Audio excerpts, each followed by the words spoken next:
Para quem está nos assistindo nos canais da Fast TV, da LG Channels, e tudo normal, tudo continua normal para quem nos acompanha aqui pelo YouTube.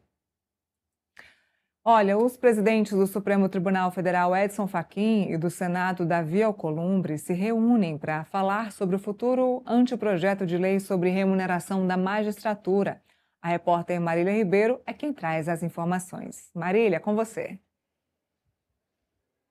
Vamos lá, Neila. Esse encontro aconteceu na manhã de hoje. Então, o presidente do Senado, Davi Alcolumbre, esteve reunido com o presidente do Supremo Tribunal Federal, Edson Fachin, na manhã desta segunda-feira, para poderem discutir ali a respeito de um projeto de lei que visa regulamentar o pagamento para os magistrados, a fim de evitar aqueles chamados penduricalhos que tanto a gente comentou ao longo dos meses aqui no contexto Metrópolis. Neila, esse projeto ele deve ser apresentado pelo Supremo Tribunal Federal e o Legislativo, por sua vez, também deve apresentar um projeto de lei para poder regular o que deve ser colocado nesse texto. O que ali o ministro Edson Fachin, presidente da Corte, quer colocar é evitar, de fato, o pagamento acima do teto remuneratório, que atualmente ultrapassa ali pouco mais de R$46 mil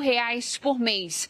Ao longo de alguns meses, nós vimos ali a Suprema Corte discutir o assunto com os próprios magistrados, eles trazendo ali os seus pontos de vista em relação aos penduricalhos. Em notas sobre a reunião de hoje, o Supremo Tribunal Federal disse que avaliou de forma a reestruturação para o serviço público e que é necessária diante de um aumento de gratificações adicionais a bônus e parcelas autônomas. Além disso, o presidente do Senado, Davi Alcolumbre, disse que o diálogo ele continua com o ministro Edson Fachin, não apenas com ele, mas também com toda a Suprema Corte, para que, de fato, eles venham discutir sobre esse assunto ainda dentro do Congresso Nacional. Ainda tratando sobre esse assunto, é importante a gente trazer também, Neila, que amanhã, terça-feira, o Conselho Nacional de Justiça, o CNJ, vai analisar uma proposta de resolução para poder instituir o contra-cheque único para a remuneração dos juízes de todo o país. Essa medida, que será analisada pelo CNJ, é uma das adequações à decisão do STF sobre os penduricalhos. Vale a gente trazer que na época que o STF decidiu sobre esses penduricalhos, ele limitou o pagamento de verbas indenizatórias a magistrados e também integrantes do Ministério Público. Toda essa questão acabou sendo discutida, começou a discussão devido ali a uma decisão do ministro Flávio Dino e também do ministro Gilmar Mendes do Supremo Tribunal Federal, que queria ali colocar limites em relação ao pagamento desses penduricalhos. A discussão ficou maior e agora, então, eles debatem sobre esse projeto de lei que deve ser levado para o Congresso Nacional e o Legislativo, que também deve apresentar outra proposta para poder regular o que o STF encaminhar. Neila. Muito bem, Marília. Obrigada pelas informações.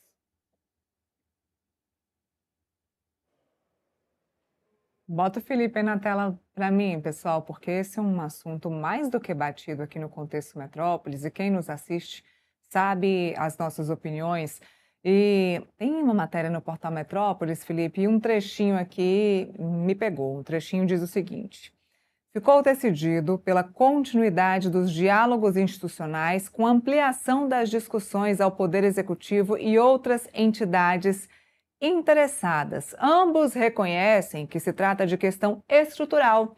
Para eles, o assunto demanda solução legislativa de caráter geral que preserve a valorização das carreiras públicas. A gente vai continuar esse debate. Eu já convido quem está voltando do intervalo comercial para acompanhar a nossa discussão, o nosso debate aqui sobre essa questão dos penduricalhos e dos salários da magistratura. Vamos conversar um pouquinho sobre esse assunto, Felipe, porque o que eles estão dizendo aqui na matéria e nessa reunião do Senado e do Supremo Tribunal Federal é o reconhecimento que se trata de uma questão estrutural, ou seja, falta uma legislação que trate, que defina os salários da magistratura.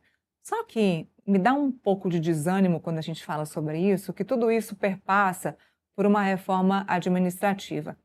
Se a gente for tratar de uma reforma da magistratura, isso não vai acontecer.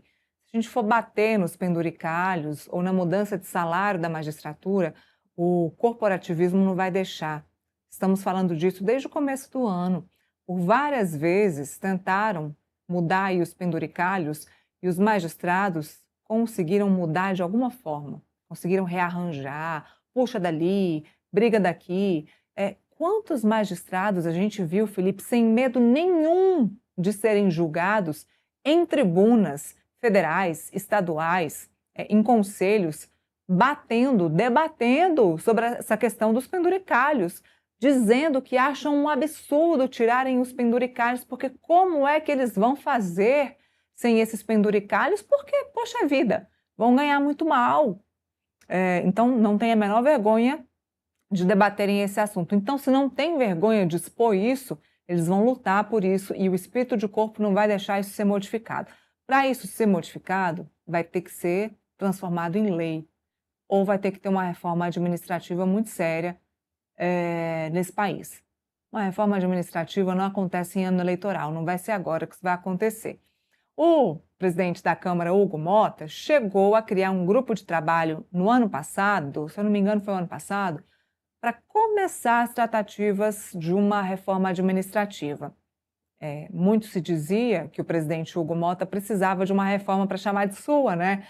O Arthur Lira teve a reforma tributária e o Hugo Mota precisava de uma reforma ou de um texto grande para chamar de seu, mas não andou, até porque ninguém quis que andasse. Muito difícil uma reforma administrativa andar, ainda mais se a conjuntura e o assunto principal for salários e salários da magistratura. Eu acho muito difícil que reconheçam que essa seja uma demanda legislativa, talvez ano que vem. Agora não, Felipe, mas que é necessário, a gente sabe que é. Olha, infelizmente, a reforma administrativa não andou na Câmara dos Deputados, né?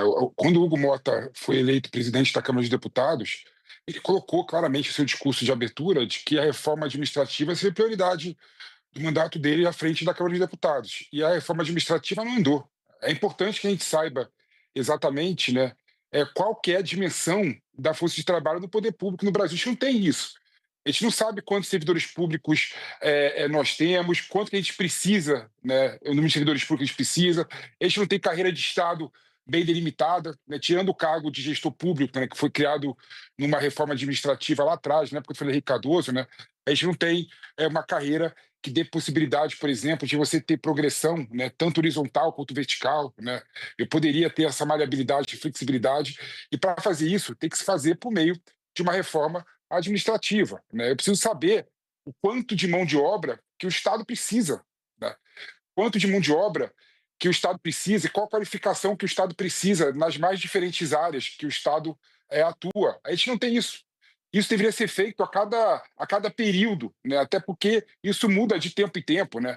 Então, é absurdo a gente pensar em aumentar salário, né, de uma carreira de Estado, que são juízes e promotores de justiça, sem fazer esse tipo de inteligência anterior, né? Sem entender exatamente quanto que a gente precisa, né?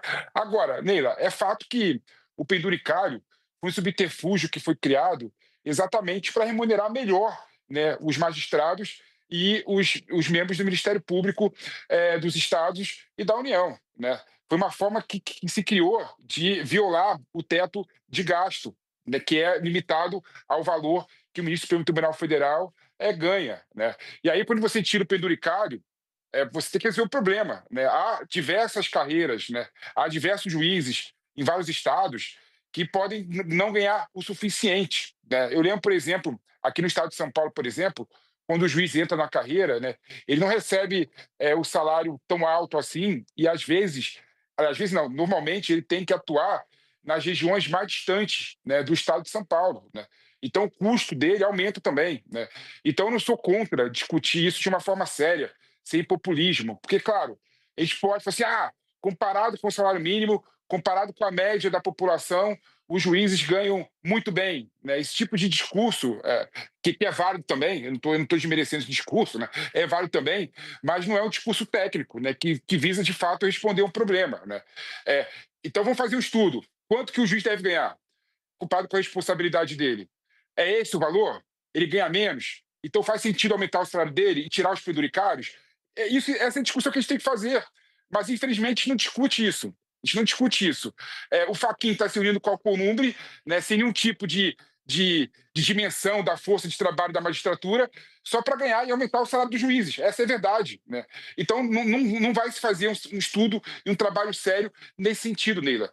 E tem que fazer isso não só na magistratura, tem que fazer isso em todas as carreiras de Estado, em todos os departamentos, todas as secretarias, tem que fazer esse mesmo tipo de estudo, para saber de fato quanto que a gente precisa de mão de obra, qual que é a qualificação que a gente precisa e quanto que seria justo remunerar essas pessoas.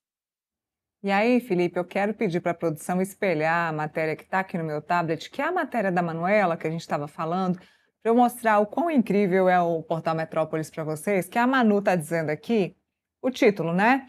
Fachin e Alcolumbre se reúnem para falar sobre salários de juízes. No meio da matéria dela, a gente tem as suítes, que são matérias relacionadas a esse assunto. Veja bem, 4 matérias relacionadas a esse assunto, Felipe, veja bem. Tribunal de Justiça de Goiás pagou 35 milhões de penduricalhos a juízes entre março e maio. 2. Juízes federais pressionam o Supremo para teto salarial ser de R$ 71 mil, R$ 71.500. Matéria número 3. Tribunal de Contas copia penduricalho de juízes e libera bônus de até 35% para ministros. Matéria número 4. Juízes afirmam que corte nos penduricalhos pode acabar em calote. Então, para você que é leitor aqui do nosso portal, vai ficar sempre muito bem informado. Tem a matéria principal, mas sempre vai ter aqui juntinho para vocês outras matérias que tratam do assunto. Então, mal informado, você não fica. Então, junto da matéria da Manu, que diz que eles querem tratar do assunto, vem outras 4, mostrando números e valores dos penduricalhos que estão sendo pagos, matérias todas deste ano, claro, muito próximas, mostrando para vocês os números que estão sendo pagos, os valores que estão sendo pagos de penduricalhos em todo o país. Vamos mudar de assunto?